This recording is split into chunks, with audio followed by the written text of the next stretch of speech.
Welcome to another episode of the RN to Writer Show, where we help nurses and other clinicians become freelance writers. I'm your host, Elizabeth Hanes. I'm an RN and a former six-figure freelancer myself, and today I coach other nurses like you how to become professional writers as well. Have you ever heard the story of the professor who used the metaphor of a jar filled with rocks, pebbles, and sand to illustrate the idea that with careful planning, you can accommodate many more things in your life than perhaps you thought you could? Now, the story likely is apocryphal, meaning it probably never really happened. But it's a powerful story for a technique freelance writers can use to create income stability. So let me retell the story. A professor set a large jar on their desk. They filled the jar with several large stones. Then they asked the class, "Is the jar full?" The students all said yes. Next, the professor produced a bag of pebbles, poured them into the jar, and they settled into the open spaces between the large rocks. Again, the professor asked the class, "Is the jar full?" And the students replied, "Yes." Then the professor pulled out a bag of sand. They carefully poured the sand into the jar, perhaps shaking the jar a little bit as they worked to settle the sand into all the small crevices between the big rocks and the pebbles. Again, they asked if the jar was full. The students said, "Yes." Finally, the professor took a water bottle and slowly poured water into the jar. Water filled all the tiny air spaces between the grains of sand.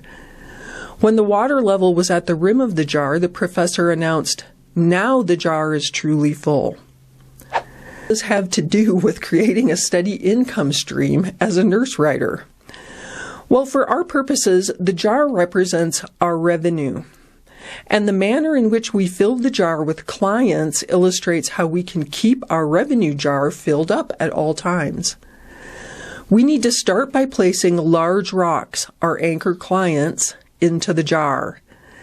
These clients provide assignments every month.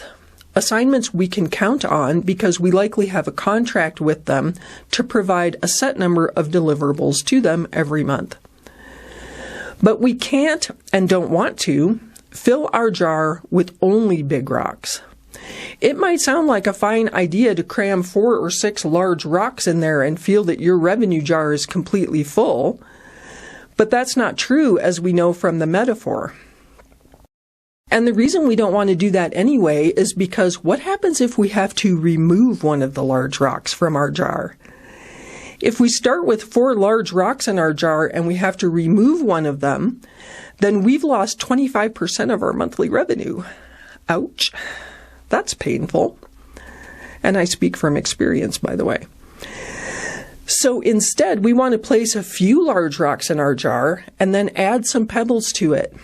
The pebbles represent clients who likely assign you projects, but perhaps not on a monthly basis. Maybe you have a client that needs you every other month. Or maybe they're receptive to your queries when you send them, but you don't send one every month. Pebble clients are vital to filling your jar with revenue because they're reliable and provide steady-ish work that you can work around your large rock clients. Lastly, you also need sand clients. These may be clients you only work with a few times a year, or only when you manage to land a query with them, or something like that. You can think of sand clients as the ultimate fill-in clients because you can't necessarily count on steady work from them, but you know you have a good chance of working with them on occasion or when the timing is just right. The key to making this metaphor work for your business is remembering to put the large rocks into your jar first.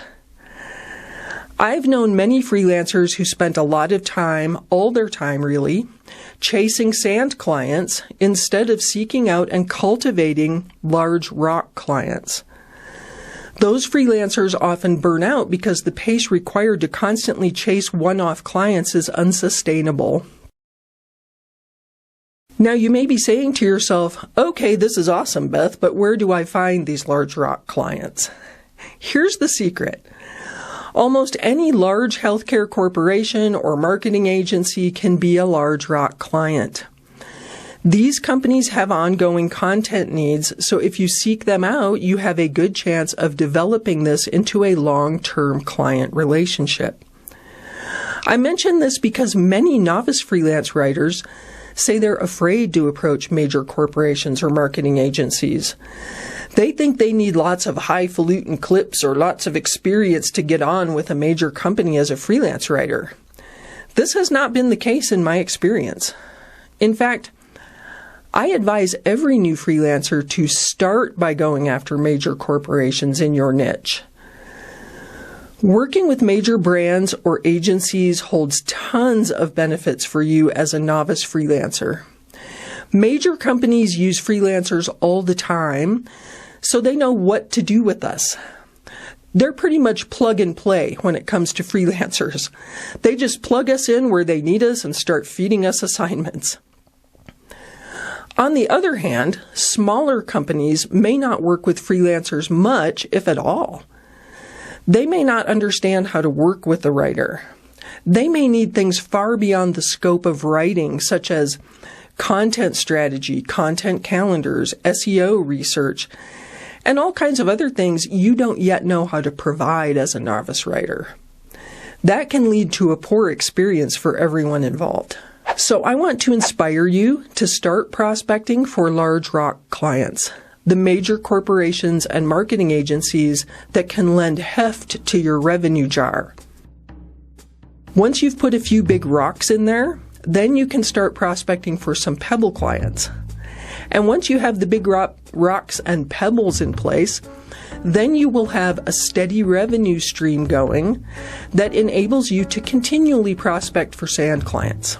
That's it for this episode of the RN to Writer Show.